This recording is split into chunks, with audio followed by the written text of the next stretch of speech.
This first significant rain of the year prompts us to think about future flooding and break down how a long-range flooding forecast is put together. We go to her. We go to meteorologist Morgan Strampine on the river, or at least along the river itself, to give us the breakdown on that. Morgan? Yeah, hey James. Yeah, when it comes to long-range river forecasting and putting together these flood risk outlooks, we're looking at some key factors like soil moisture, depth of frozen ground, and also snow depth. Now, to the north or locally and to the north in Wisconsin and Minnesota as well. Now, most of the upper Mississippi River Basin is actually sitting pretty normal when it comes to that flood risk.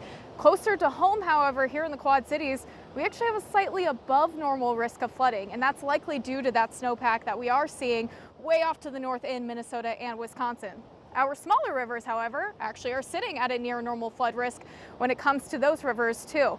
Now, the silver lining is that the depth of frozen ground and the soil moisture are both sitting slightly below normal with all our warm temperatures and lack of precipitation out there.